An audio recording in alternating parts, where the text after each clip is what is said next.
केवल जनता को मौका मिलता है उनको देखने का, बल्कि इस आयोजन की वो शोभा भी बनते हैं। अपने शिविर में भी जाएंगे, कोशिश करेंगे कहाँ जा सकते हैं। पिताजी की मूर्ति को लेकर बड़ा विवाद खड़ा हुआ है, बहुत लोग उस पर सवाल खड़े कर रहे हैं। विवाद इसलिए नहीं होना चाहिए कि वहाँ पर लोगों की सेवा हो रही है, और दूध दान से बना क्या दान हो सकता है।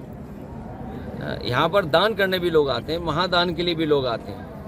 और ये तो शुभ अवसर ऐसा भी है, जो ये किला है जहाँ पर फौज है। हालांकि वो बात मैं कई बार कह चुका हूँ, भारत सरकार को ये दान उत्तर प्रदेश टूरिज्म को दे देना चाहिए, जिससे कि भविष्य में कोई भी मेला हो, चाहे माघ मेला होना हो, कुंभ हो, अर्ध कुंभ हो, उसमें करने में कहीं ना कहीं सहूलियत सरकार को मिलेगी और जनता को सुविधा मिलेगी। महाकुंभ में जो अखिलेश जो मुलायम सिंह यादव जी की जो मूर्ति लगाई, उस पर समाजवादी पार्टी की जो विधायक है पूजा पाल उसको गलत ठहरा रहे हैं कि गलत लगाया गया है, इसको नहीं लगाना चाहिए वहाँ पर। हमें आपको किसी राजनीति में नहीं उलझना चाहिए।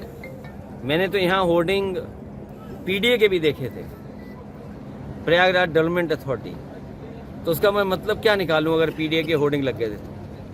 स्वामी मुक्तेश्वरानंद जी ने कहा है कि पूरे मेला परिसर में सिर्फ 2 ही तस्वीरें हैं, और जो उसके बाद तस्वीरों को लेकर बात करते हैं और कोई तस्वीरें नहीं दिखाई दे रही हैं। ये कुंभ में क्योंकि 3 नदियां मिलती हैं, गंगा, यमुना और सरस्वती, ये कहीं ना कहीं हमें प्रेरणा देती है कि हम लोगों को मिलकर के रहना चाहिए।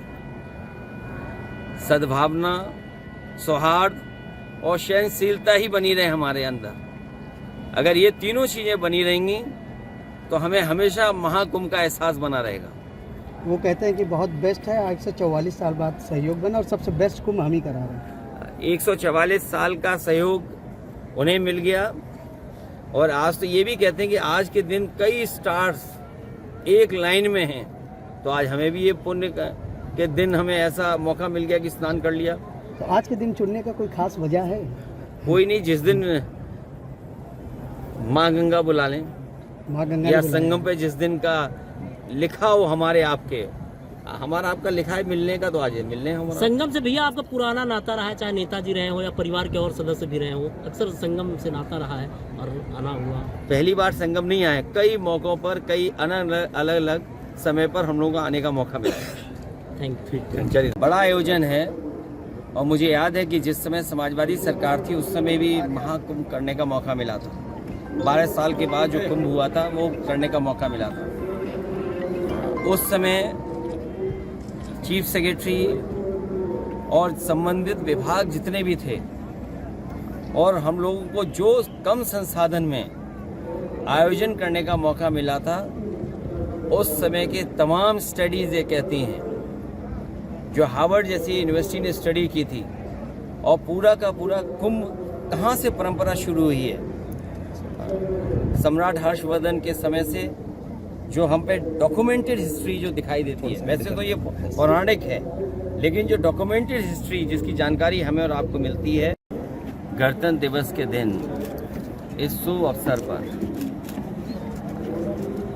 संगम में जो परंपरा है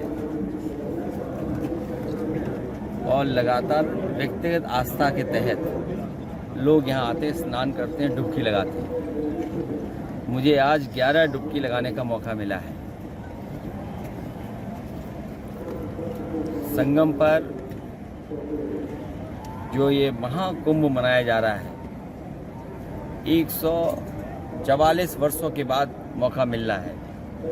आज के दिन यही संकल्प लेते हैं कि सौहार्द रहे, और भगवान से यही कामना है, सौहार्द रहे, सद्भावना रहे, और सहनशीलता के साथ हम लोग आगे बढ़ते रहें। जनता की भलाई के लिए, जनता का कल्याण हो, ऐसा संकल्प, ऐसा हमारा मानना है।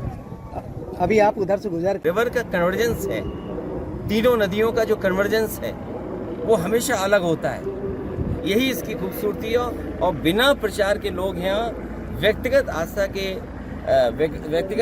से यहाँ लोग आते हैं, जुटते हैं। बीजेपी के नेता इस चीज को दावा करते हैं कि ऐसा कुंभ वो करवा रहे हैं, इससे पहले कभी कुंभ हुआ ही नहीं। तमाम महंतों ने बीजेपी वालों के लिए तो यही कहना है कि कुंभ में आए तो सहनशीलता के साथ स्नान करें। यहाँ पुण्य के लिए, दान के लिए आते हैं लोग, कोई वाटर स्पोर्ट्स के लिए नहीं आते हैं। साधु संतों से भी मुलाकात करेंगे आगे के क्या कोशिश होगी कि कई साधु संतों से आशीर्वाद मिल जाए, इसी कोशिश होगी हमारी। लेकिन साधु संत